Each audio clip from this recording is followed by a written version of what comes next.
Hello everyone and welcome back to Science Class 7 channel. So coming to the next topic and that is breathing in earthworm. That means कैसे earthworms breathe करते हैं वो अभी हम लोग देखेंगे. ठीक है. पिछले क्लास में हम आपको बताए थे ब्रीदिंग इन कॉकरोचेस में कैसे ब्रीदिंग होता है, रेस्पिरेटरी सिस्टम उनका क्या है वो हम आपको पिछले वीडियो में बताए थे.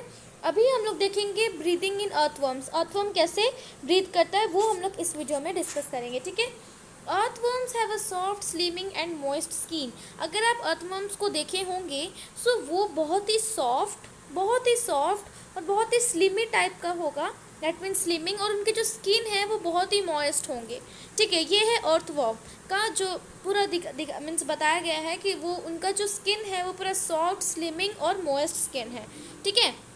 सो क्या होता है कि जब ये सॉफ्ट है, बहुत ही मॉइस्ट है और बहुत ही स्लिमिंग है, तो इससे गैस जो है, जो carbon dioxide means breathe in और ब्रीद आउट होना बहुत ही आसान हो जाता है. Hence the gases can easily pass in and out of the earthworm through it's skin. तो जैसे ही उसका स्किन जो है बहुत ही सॉफ्ट, स्लिमिंग और मॉइस्ट है, तो इससे क्या होता है कि गैस जो है वो इन भी आराम से कर सकता है, आउट भी आराम से कर सकता है उसी के स्किन के हेल्प के साथ. उसके पास और कोई रेस्पिरेटरी सिस्टम होना ज़रूरत नहीं है. वो अपने स्किन से ही पास इन और pass out, that means breathe in और ब्रीथ आउट वो आराम से कर सकते हैं थ्रू इट्स स्किन. ठीक है. Similarly frog also have a slippery and moist skin that can help in breathing. Same way अगर हम लोग एग्जाम्पल ले और एक का, तो वो आ जाएगा फ्रॉग्स मेढक.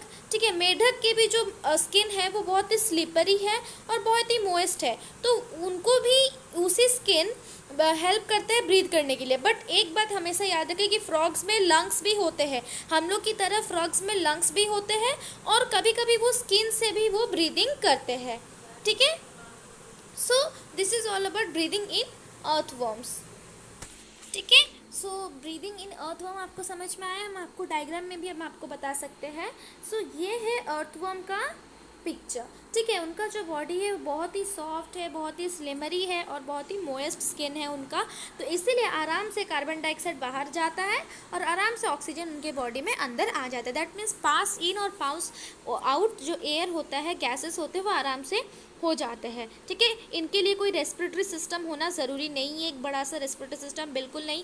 उनके स्किन से ही वो आराम से अपना रेस्पिरेटरी सिस्टम का वो जो मीन्स ब्रीद इन और ब्रीद आउट वो अपना कर लेते हैं प्रोसेस. तो समझ में आया रेस्पिरेटरी सिस्टम इन अर्थवर्म. कहीं पर भी डाउट हो तो आप मेरे को तुरंत ही कमेंट सेक्शन में बताएं. Next topic is that breathing under water. जो लोग वाटर के अंदर रहते हैं उनमें कैसे ब्रीदिंग प्रोसेस होता है वो अभी हम लोग देखेंगे. ठीक है. So animal that live under water have special respiratory organ called gills. तो जो एनिमल्स पानी के अंदर रहते हैं उनके पास एक स्पेशल रेस्पिरेटरी ऑर्गन है, उनके पास एक स्पेशल रेस्पिरेटरी ऑर्गन है जिसका कि नाम है गिल्स. गिल्स कहाँ किस में पाए जाते हैं? फिश वगैरह में पाए जाते हैं. ठीक है. ये तो आपको सबको नॉलेज है. They are a comb like structure present on the skin of this animals. So जो भी अंडर वाटर, जो कि पानी के अंदर रहते हैं, उनके गिल्स जो है थोड़े से कॉम्ब लाइक स्ट्रक्चर का टाइप के है. हम आपको उसका पिक्चर भी दिखा रहे हैं. Yes. So here you can see this is the gills. ये देख सकते ये कॉम्ब लाइक स्ट्रक्चर का है. तो यही है रेस्पिरेटरी सिस्टम ऑफ, ये आपको फिशेस का बताया है, बट अंडर वाटर में जितने भी रहते हैं उनके लिए गिल्स काम करता है रेस्पिरेटरी सिस्टम के लिए. रेस्पिरेटरी ऑर्गन उनका क्या क्या है? अंडर वाटर में जो लोग रहते हैं उनका है गिल्स. ठीक है. एग्जाम्पल लिए हम लोग फिशेस का. Third point is that gills allow the exchange of gases between animals and the water easily. तो फिर क्या होता है कि गिल्स जो है वो क्या करते हैं, वो भी बहुत ही आसानी से एक्सचेंज ऑफ गैसेस कर देते हैं. जैसे कि हमने देखा अर्थवर्म में अभी कि उनका मॉइस्ट स्किन के वजह से बहुत ही आसानी से एक्सचेंज ऑफ गैसेस हो जाते हैं. सेम वे इन्हीं के गिल्स के वजह से ही एक्सचेंज ऑफ गैसेस हो जाते हैं. ठीक है. Between animals and the water easily. Water से वो ऑक्सीजन ले लेते हैं.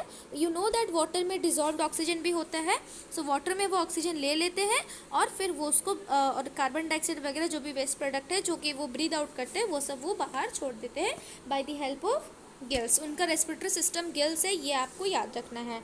Next point is that some animals called the amphibians, amphibians के बारे में तो आपको पता है, जो लैंड में भी रहता है वाटर में भी रहता है, can breathe on land by lungs and through moist skin under water, for example frogs and toads. So ये पैराग्राफ में ये लिखा है कि कुछ कुछ एनिमल्स जिनको कि हम लोग एम्फीबियन भी बोलते हैं, जो लोग की लैंड में भी रहता है और वाटर में भी रहता है, तो उनका रेस्पिरेटरी सिस्टम क्या होगा, जब वो एनिमल, जैसे कि एम्फीबियन का हम लोग एग्जाम्पल लिया है फ्रॉग और टोड, तो हम आपको उसी से ही समझा रहे हैं। सो फ्रॉग जब लैंड में रहता है तो वो अपने लंग्स के द्वारा वो सांस लेता है और सांस छोड़ता है। सेम वे जब फ्रॉग वाटर में रहता है तो वो अपने मोइस्ट स्किन के द्वारा वो ब्रीद इन करता है, ब्रीद आउट करता है। सेम वे टोड्स का भी वही है। एम्फीबियन में दो चीज़ें पाई जाते हैं, मोइस्ट स्किन और लंग्स, ठीक है। सो लंग्स से जब फ्रॉग्स और टोड्स वो लोग लैंड में होंगे तो वो लंग्स से ब्रीथ करते हैं, और जब वो अंडर वाटर होंगे तो वो अपने मॉइस्ट स्किन से ब्रीद इन और ब्रीद आउट करते हैं, ठीक है। ये समझ में आया breathing under water of means this breathing under water respiration कैसे होता है। तो ये आप देख सकते हैं, ये respiration through gills in fishes, देखो फिशेस में जो गिल्स है उसी से ही एलोंग रेस्पिरेटरी सिस्टम होता है, ठीक है, समझ में आया। So this is all about breathing in other organisms. हमने ब्रीदिंग इन ऑर्गेनिजम्स में क्या क्या पढ़ा है, अर्थवर्म पढ़ा है, कॉकरोचेस पढ़ा है, और ये अंडर वाटर में पढ़ा है कि अंडर वाटर में जो लोग रहते हैं उनका क्या होता है, ठीक है। अभी नेक्स्ट हम लोग हम लोग का लास्ट टॉपिक है वो है रेस्पिरेशन इन प्लांट, कैसे प्लांट भी रेस्पायर करता है, वो हम लोग नेक्स्ट वीडियो में पढ़ेंगे, और उसके बाद हम लोग का ये चैप्टर पूरा कंप्लीट हो जाएगा। फिर हम लोग नेक्स्ट चैप्टर के ऊपर मूव ऑन करेंगे आफ्टर कंप्लीटिंग द एक्सरसाइजेस, ठीक है। So this is all about breathing और respiratory system in other organism. In the next video we will be doing respiratory system in plants. Okay, thank you.